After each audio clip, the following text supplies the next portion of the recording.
Hello everyone. Today we will be discussing about the National Program for Organic Production NPOP, the 8th edition. So before talking about the NPOP, I'd like to discuss about what is organic certification. So we all know that organic farming is a method of farming which excludes the use of pesticides and chemicals. India is a traditionally organic country. We have been using the traditional ways of agriculture in our day-to-day farming practices. But when we have to trade organic products, we have to export organic products, there is a requirement of quality assurance. The other person, the buyer, he would need assurance that this product is actually organic. And for that, the organic certification is required. So organic certification is a process wherein your entire process of farming, production, processing, trading, everything is certified by a third party, which gives assurance to the end buyer, the consumer. Therefore, it is also an effective way of marketing tool, because you will have a logo, a label which states that it is an organic product. In India, the system of organic certification for the exports to cater to the regulatory requirement of the major importing countries such as the USA, the European Union, Ministry of Commerce and Industry, Government of India implemented the National Program for Organic Production NPOP in the year 2001. NPOP is notified under the FTDR Act for exports. So it is a regulatory requirement, and any product which is exported from the country, it has to be certified by an accredited certification body under NPOP. The 8th edition of NPOP was notified by DGFT on 5th of January 2025 and formally launched on 9 January 2025. It has a transition period of 180 days, after which it will be enforced. So before that, prior to that, it is the 7th edition of NPOP, which was in place since 2014. In the domestic market, NPOP is notified under the FSSAI Regulation, Organic Food Regulations 2017 as one of the options, the other being the Participatory Guarantee System implemented by Ministry of Agriculture and Farmers Welfare. For imports, it is the NPOP which is applicable. Just like for exports, any product which is imported in India, it has to be certified as per NPOP, or it should be covered under a mutual recognition agreement of an importing country. Discussing a little more in details about what all is covered under NPOP, the National Program for Organic Production. So NPOP regulation, it covers the standards for organic production system. The production system will include crop production or other scopes like livestock, aquaculture, so all the production system, which means that the producers, the operators who are involved in organic processes, they will have to comply with these standards. Then the accreditation of certification bodies. So not all certification bodies can certify under NPOP. They have to prove their competence for certification.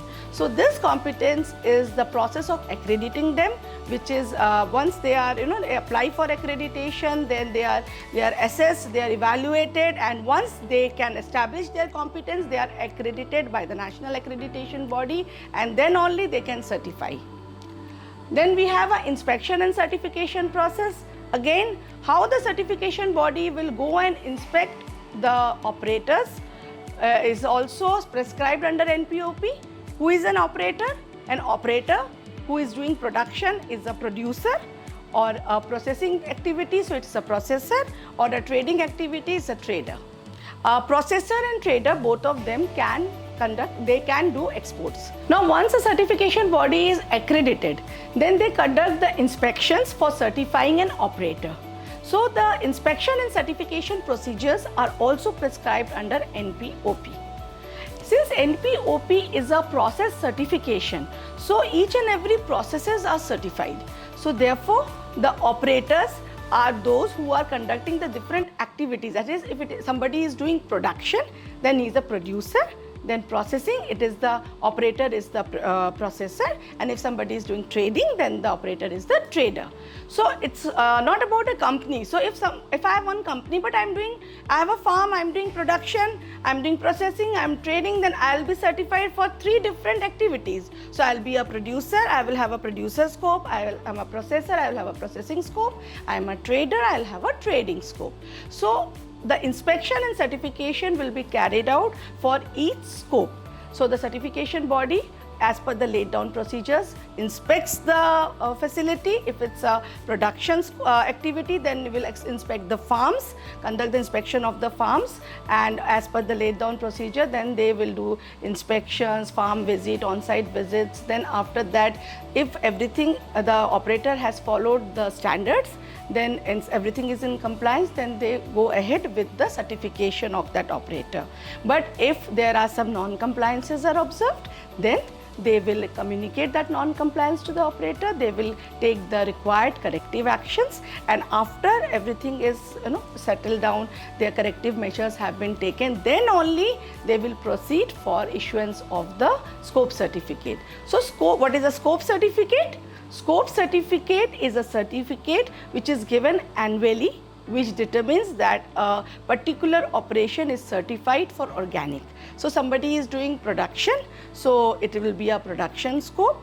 If somebody is doing a processing, then it will be a processing scope. If somebody is doing trading, it's a trading scope.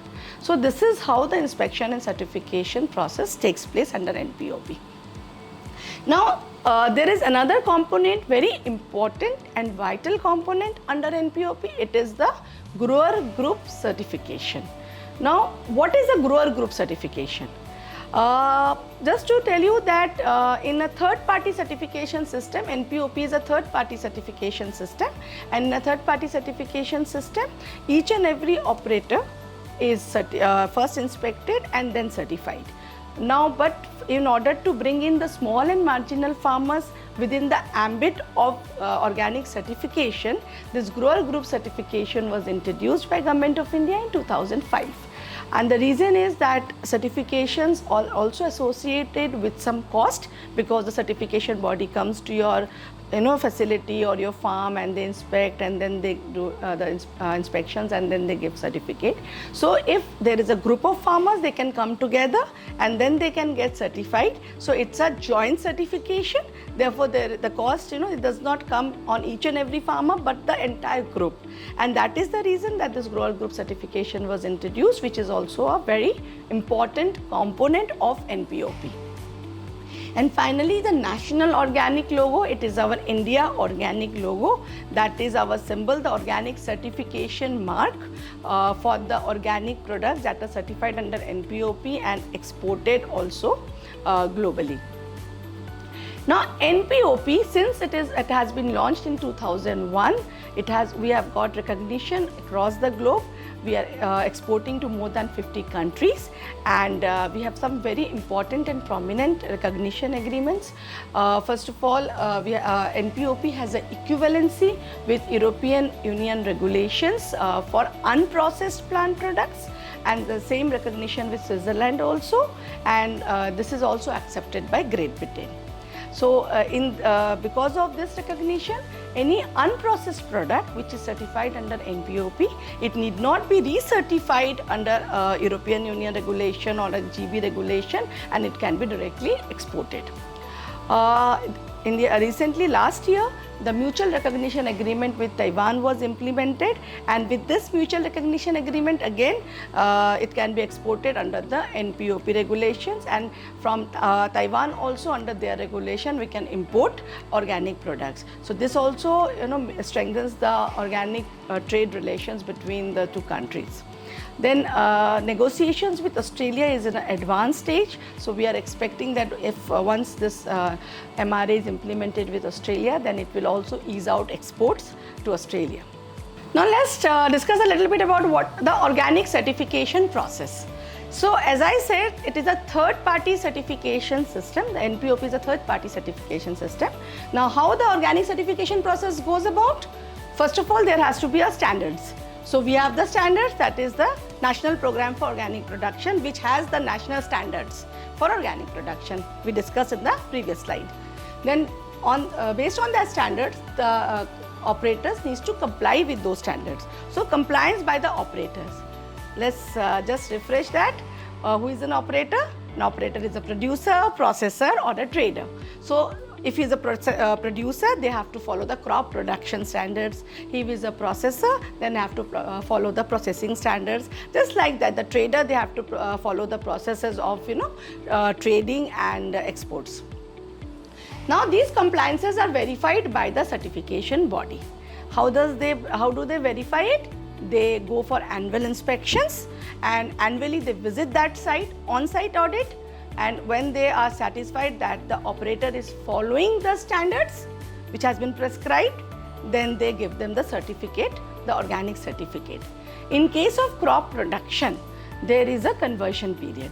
So for the conversion period, whenever a new operator comes and gets themselves registered and certified, then they get a scope certificate for the first year conversion.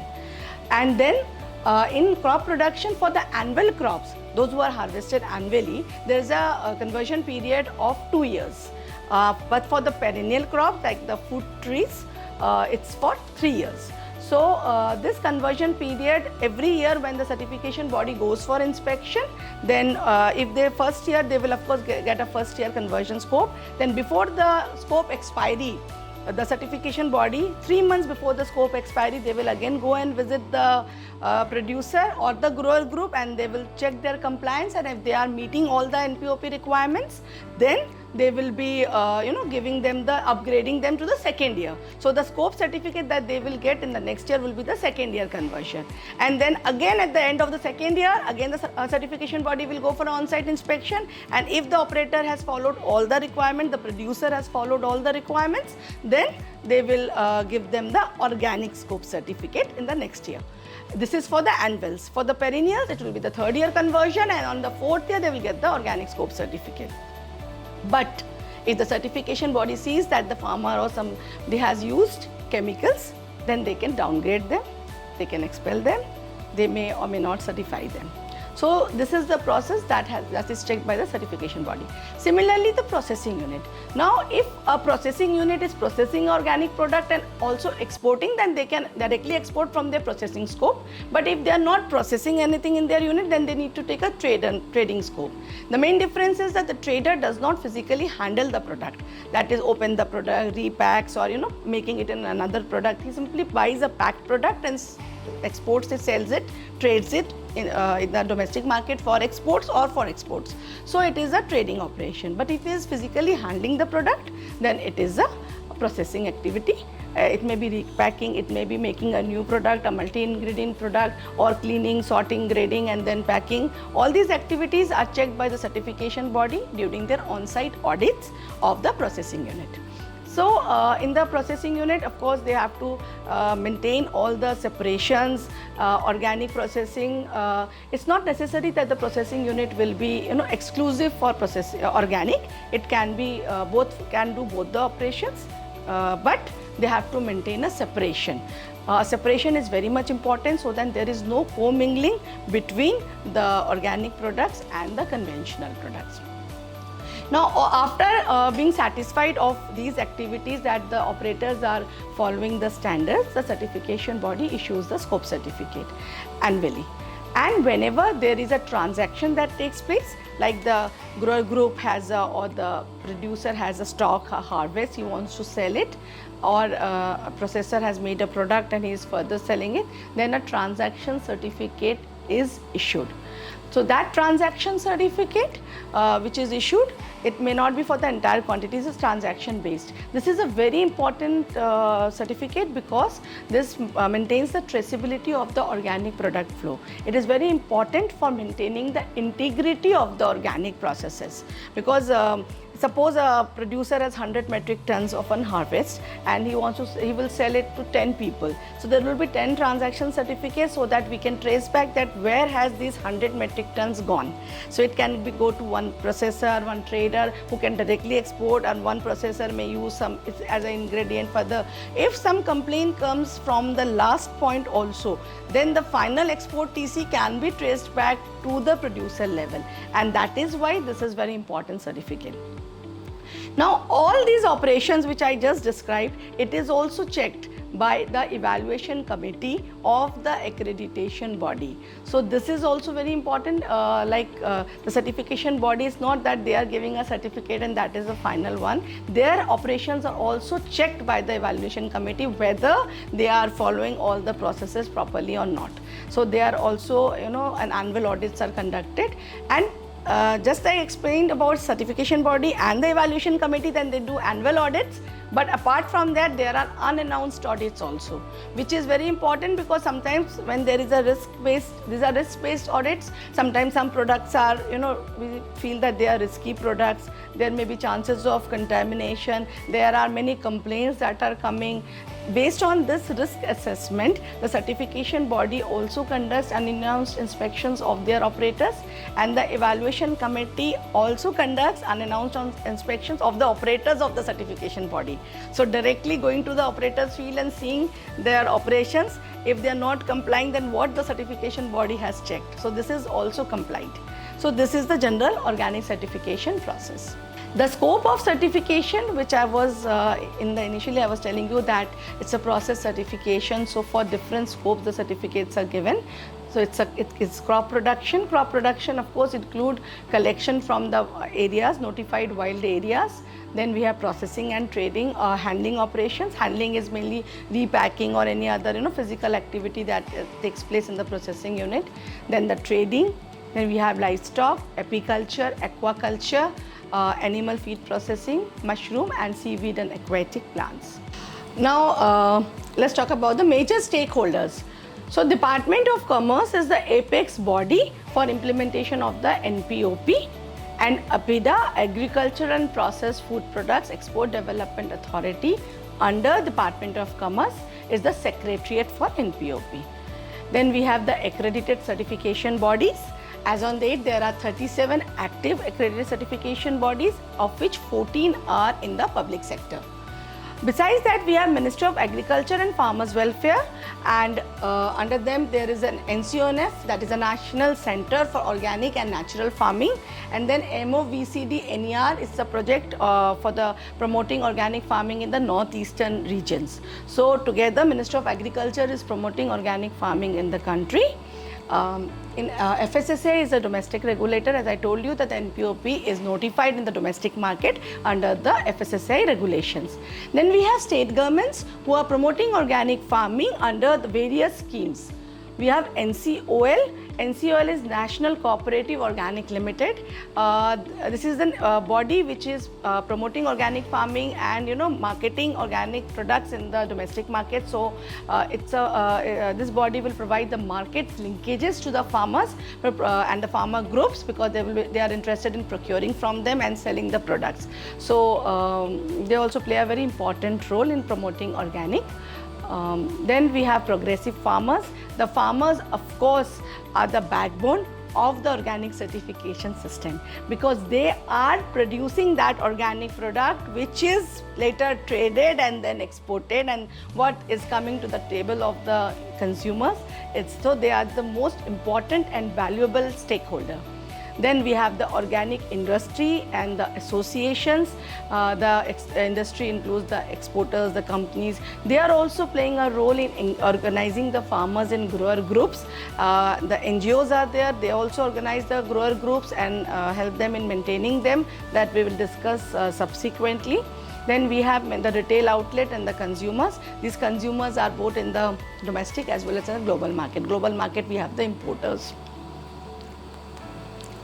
Now, as I said, APEDA is a secretariat. So we function as a secretariat for implementation of the NPOP. So in our role, we organize the meetings of the National Accreditation Body.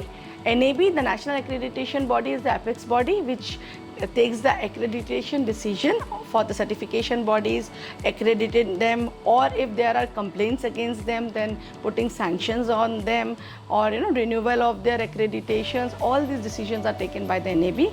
And then the apex body National Steering Committee is there, which is a policy making body. So whenever there is a policy level decision, just like revision of NPOP, then the NSC has a very important, NSC is the final body which approves the NPOP, any policy changes in fact. And then we have the processes of accreditation, like receiving the application, screening them, conducting the on-site audit, then evaluating those, assessing those, placing before NAB, and then that whatever is a decision, communicating to them, evaluating the accredited certification bodies, their surveillance, their monitoring, everything is done by APEDA. Then if there is any complaints that we receive from the importing countries or otherwise any complaints that we receive, we investigate those complaints, and any anomalies that are reported or observed, then we prepare a report and place it before NAB, and then NAB or its subcommittee, and then there is a decision is taken on those certification bodies. Then another important role is the traceability. Traceability is very important in organic certification. APEDA had implemented the online software Tracenet in 2010, and since then all the organic certification activities, they take place through this Tracenet. So we address all the issues if any issues comes on Tracenet and the entire traceability system. Then review of the national standards and its amendments. So this is an important role, and as we started with the 8th edition, so it's a revised edition. So we'll talking more about this. So APEDA was the convener, and we convened the entire process of the NPOP revision. Then we also discuss about the mutual recognition agreement. This also APEDA takes up the negotiation with the trading partners, the equivalent bodies in the importing countries, to come to a mutually recognizing each other's standards, to come to a mutual agreement on some terms and conditions.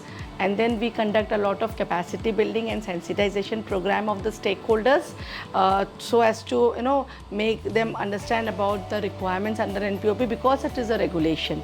So if there is a regulation, that the regulatory requirements needs to be complied with, but to make them understand the regulatory requirements, and also if they are facing any problem in implementing them or understanding them, then we do their capacity building. Then we also coordinate with the different line departments for the growth of the organic ecosystem in India, because there are many bodies who are promoting. So we also take them on board, so that to expand the NPOP and the organic ecosystem in the country. And finally, promote our organic logo, the India organic logo, the brand. I mentioned about our online traceability system, Tracenet. So Tracenet is a web-based online traceability system for certification and export of organic products. India is the first country to launch such a system for organic products, and all the certificates that are issued, I mentioned about 2 types of certificates: scope certificate, transaction certificate. They are issued from Tracenet, and they have system generated codes, and it also has a system generated QR codes which can be scanned, and therefore this gives a sort of quality assurance to the end buyers. They can verify the authenticity of the certificates that is issued. Now coming to the revision. As I said, that the 7th edition was notified in 2014, and it was in place for around almost 10 years. So there had been a long period of 10 years. So we had started the process of revision. It started in the end of 23, we had taken up this assignment, and during 2024, we revised the NPOP, and the reason was, first of all, a long period has elapsed, and then there are many changes in the international organic scenario. And as I said, that we have a recognition agreement, recognition with the different global standards, so we have to also harmonize our standards with the changes in the international organic markets. And besides, we have also tried to ensure that the processes are simplified in terms of understanding. So we had bring in the language, we have made it more simpler and more clarity, so that there is the operators are able to understand it in a better way.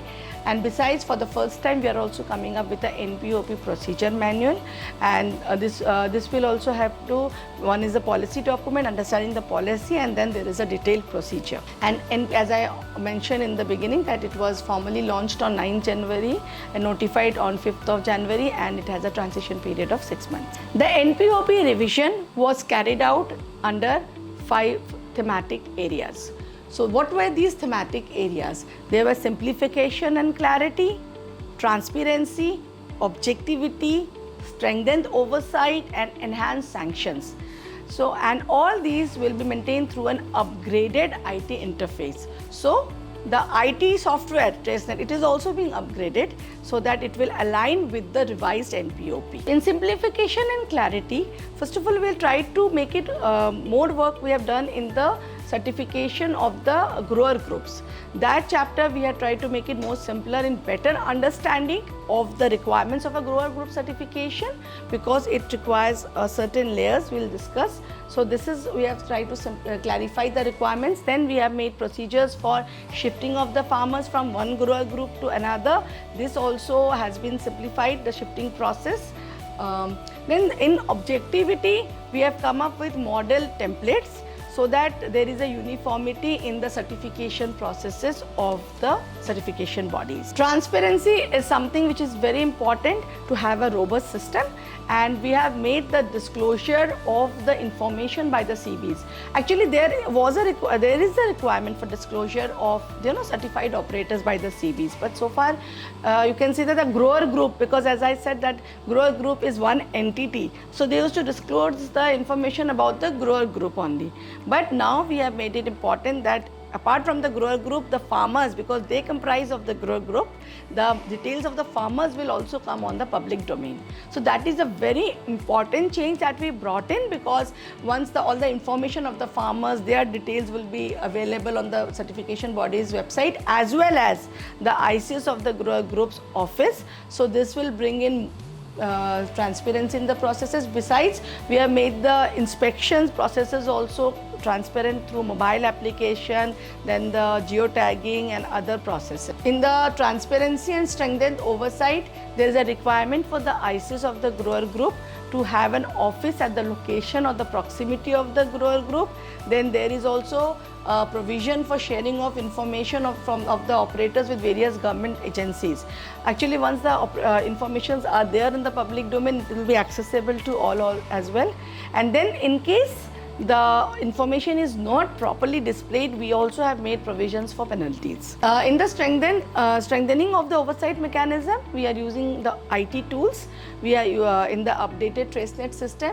We also have brought in the feature of e-sign authentication of farmers through mobile application, then verification of the farmers field by geotagging of farms through the mobile app, and the requirement of a third-party sampling, and samples will be drawn. This we have clarified. The samples will be drawn by a third party. The sampler will be a laboratory sampler or the CB inspector, because it sometimes, when in case of dispute, it has seen that the operator themselves take out the sample. So this doesn't work, because it should be a third party. It's a third party certification process. The sampling should also be through a third party. We have made the sanctions, we have revised the sanction catalogs, and we have enhanced the penalties. Now, this has been done because we want the sanctions to be deterrents. We want that people who come into organic certification process, they follow it in true letter and spirit. And just because of that, we have enhanced the penalties, because people have a choice. They can follow the organic certification process, or they can continue with conventional practices. But getting certified in organic and not following it and doing conventional practices and just using the certificates, this compromises the organic integrity, and that is why we have made it the sanctions, enhance the penalties, so that this does not take place. We have also, it has been observed that sometimes the grower groups, they are managed by external service provider, and they have been not managing it properly, and many complaints had come in. So this time we have stipulated penalties for the service provider also. because once they are managing the groups, they have a responsibility of ensuring that all the farmers in the grower groups, they are following the requirement of organic certification. So if they are not, then their penalties have been stipulated for them as well. And we have introduced a provision of appeals, a second appeal for the operators, because sometimes we had received complaints from the operators that the certification body have sanctioned them and then their appeal was not heard properly. So we have, if the appeal, first appeal with the certification body they are not satisfied with, they can file a second appeal with the subcommittee of the NAB. So this is also a provision that we have given. Then some other major changes that we have brought in is a provision for reduction in the conversion period, wherein organic practices have been followed for 3 years or more. So I'll explain a little more in the next coming slides. And another is the Unified India Organic logo as the organic certification mark. So what is the derogation to the conversion period? So as I was explaining, the conversion period, that it is 2 years for annuals and it is 3 years for the perennial crops. So but if there are some areas, some regions which are inherently organic, chemicals and pesticides have not been used, and no prohibited chemicals have been used in the places for more than 3 years, the chemicals which are substances which are prohibited under NPOP, if they have not used such prohibited substances, then we have provided provision for derogation. And this provision is classified in 2 ways. First of all, in NPOP 2014 also there was a provision for derogation, but it was only 12 months. Now up to 3 years they can get a reduction, but provided one, land under PGS for minimum 3 years. So why PGS? Participatory Guarantee System of Ministry of Agriculture and Farmers Welfare, which is another notified standards for the domestic market, because the PGS standards are based on the NPOP standards. That is why if somebody can prove that they have been doing PGS and there has been no complaints, nothing, and then they can get a derogation. And secondly, the notified or the declared hilly regions of the Himalayan states and the northeastern regions, because in these places if the chemicals have not been used and there is a notification that they have not used any prohibited chemicals. So the applicant needs to meet one of the 2 conditions. A little more details of this is for the PGS, of course, I mentioned that no sanction history should be there. They have to submit a valid PGS certificate, and verification will get it done through NCNF, through whose software the certificate is issued. And for the land located in hilly areas, then the state notified areas that they have been natural, they have not used any prohibited chemicals for 3 years or more, and all these will be mapped with the geo coordinates. And then the certification body will do a physical inspection of those areas, will verify the location, the geo coordinates, check the records of the operator, the producer here, then conduct risk analysis and also take soil samples of that particular farmer's fields. So any of the fields of each farmer, if it's a group, then a sample has to be connected for those farmers who are seeking derogation, and then it will be tested, and then with the entire report, complete report for request for derogation, we will submit it to APEDA, we will place it before the NAB subcommittee for approval. So that is the process. Grower group certification process. Although I just gave you a brief on that, but let's just recap it a little bit, because what is a grower group? Grower group is basically organic producers can be individuals, individual producer or a group of farmers.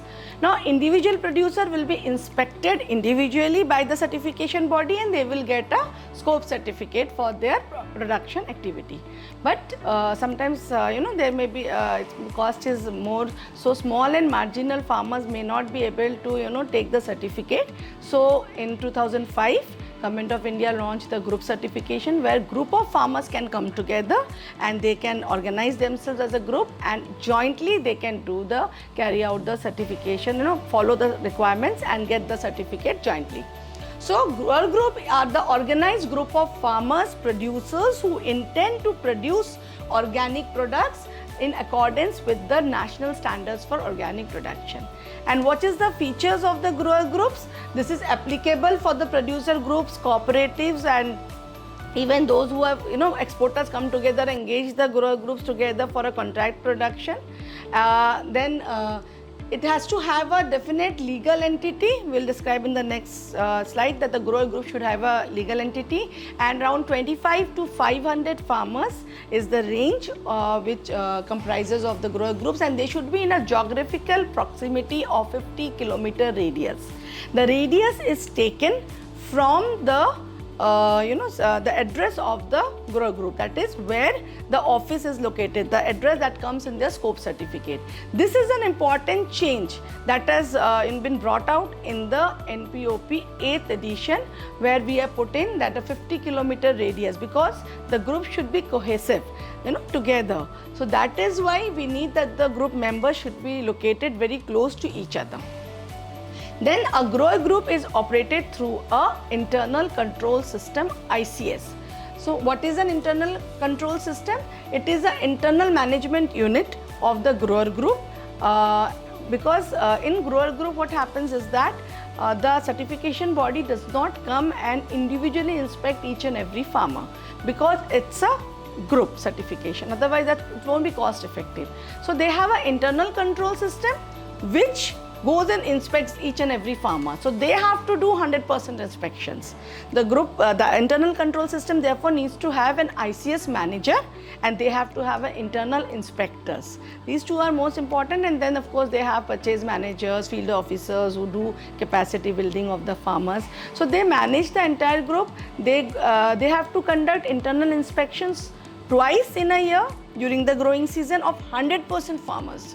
So if there are 500 farmers, then the internal inspector will have to go and inspect those farmers, and there is a ratio of 50 to 60 farmers for one internal inspectors. So if it has got a 500 farmers, around 9 to 10 farmers inspectors they need to have.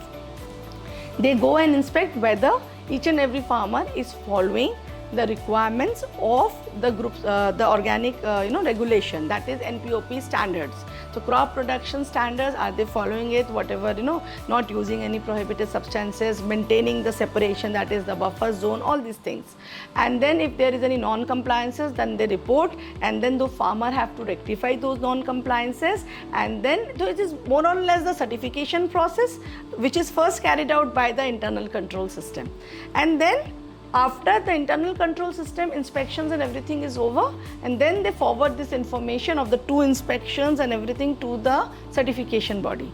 The certification body therefore comes and inspects the grower group's ICS office first.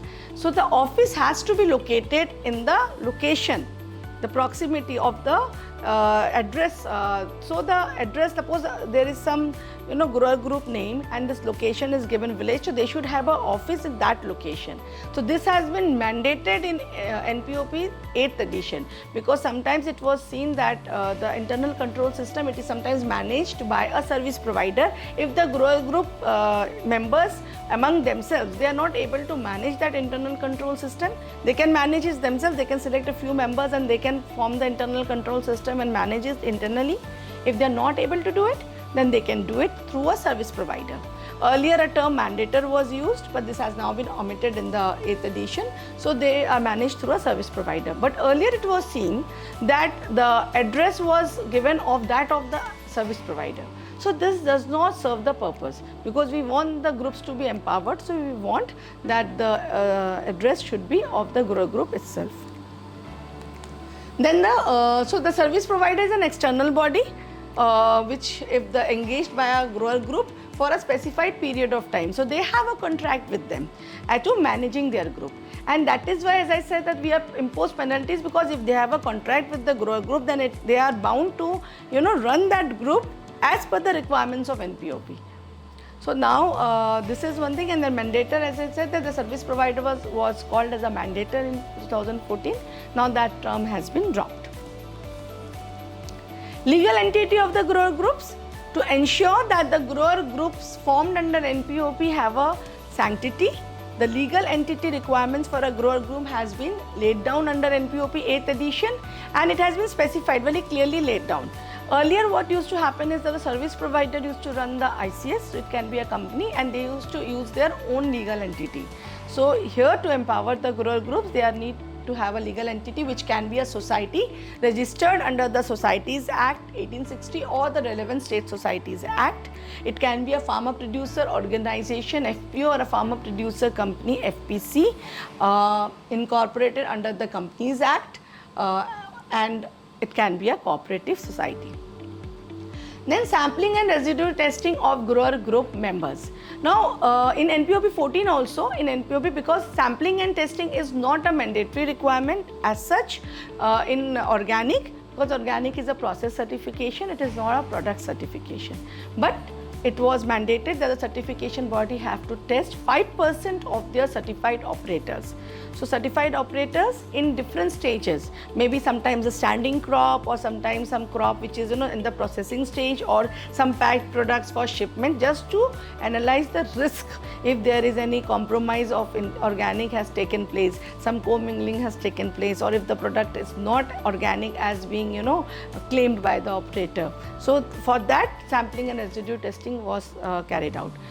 This time we have introduced another important requirement, and this is also in line with the EU regulation, that is additionally samples from minimum 2% farmers of each grower group, because grower group comprises of farmers from 25 to 500 and their physical inspection is carried out in by sampling. So certification body does not go and check each and every farmer. They said they come in annual inspection and they visit the ICS office. There they go and check the ICS whether they are following all the requirements of the group certification, and after that they check their inspection checklist and all the findings, and then based on sample and the risk and the sample is drawn, and then they check only sample farmers for re-inspection. Therefore, this has also been mandated that during that re-inspection they will be checking 2%, collecting samples from 2% of farmers, which will be maximum 10 farmers. So that this will be also one addition of the risk-based checks. Marketability of the organic produce of the grower group. It has also been seen that sometimes that the grower groups, the ICs of the grower groups which are responsible for managing the organic certification activities of the grower groups, they are not always procuring from the farmers. Now, under the group certification requirements, the farmers, they are getting certified jointly, therefore they have to market their produce jointly. Now, if the ICS is not procuring or giving them a market linkage, then the farmers, they are not able to sell their organic produce. This discourages them and they revert back to conventional farming. So, just to encourage them, we have now introduced that to ensure marketability of the entire organic produce, the ICS shall make all possible efforts to procure the entire organic produce of the farmers. And in case they are unable to procure, then they will arrange the market linkages for the unsold amount. Besides this, the public information of the grower groups, apart from the certification body's website, the ICS of the grower group also are required to disclose and update the list of the farmers that are covered under their group. Appeal by certification bodies, operators, we have already if NAB, the National Accreditation Body, takes a decision, then a committee will be constituted under the NSC, which acts as the appellate body for hearing the appeals. And the second appeal earlier mentioned. Another complaint that we used to get from the operators is that there has been a lot of delays by the certification body in issuing the transaction certificates. So this time we have prescribed the timelines, stipulated the timelines that a transaction certificate from the grower group or producer to a trader or processor should be issued within 5 working days. Between a processor trader and a processor trader, it should be in 3 working days, and an export TC, which includes the provisional transaction certificate, within 7 working days of receipt of all the documents, complete set of documents. So this will help to get the timely transaction certificate for further trade. However, this will not be applicable in cases where there is a risk and which requires physical verification or in case of incomplete documentation. Then the upgraded IT tools and the interface. We have integrated the API verification in the new TraceNet system, wherein the PAN details and the FSSAI license will be verified through an API. Then there is a e-sign facility for verification of farmers.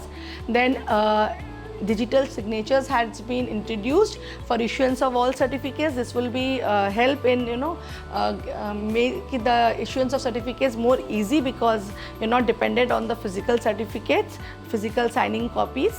And then inspection through mobile app. This will help in real-time verification of the farmers and the farm details, geo-tagging of the farms and geofencing, and real-time image capture of the ICS office. Now we come to our organic certification mark, that is the India Organic logo. In the left side, if you can see, it was the present logo of the NPOP 2014.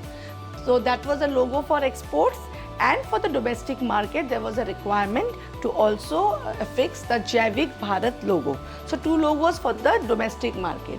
And thereafter, now we have come up with a unified India Organic logo has been developed to bring in more uniformity and convergence in the Indian regulations, both for the domestic and the export market. So Jaivik Bharat has been affixed to the India Organic logo, and this has already been notified under the NPOP 8th edition, and it will be applicable very shortly after the transition period is over. However, for the domestic market also, FSSAI is amending their regulation, and as and when it happens, then it will be applicable for the domestic market as well. The way forward. Now, this is very important that we have already launched the 8th edition of NPOP, and we are conducting a series of sensitization programs, because we want everybody to be sensitized and understand the requirements, the new changes, and we are able to implement this 8th edition in true letter and spirit. Further strengthen the monitoring and surveillance mechanism. We have leveraged technology to strengthen the oversight mechanism. We are conducting series of capacity building and sensitization program, and will continue to do so. Then we are developing training videos and manuals. So these videos will also help in understanding the requirements a little more in an easy way. And then our negotiations are also going on with the major trading partners. Our efforts are going on, so we'll make efforts to get in more and more mutual recognition agreements, and then promoting the India Organic brand internationally. We have been participating in a lot of international trade fairs, trade delegation, trade events, conferences to promote the India Organic products across the globe. Support of all the stakeholders, and together we can establish our NPOP 8th edition's footprints across the globe. Thank you very much.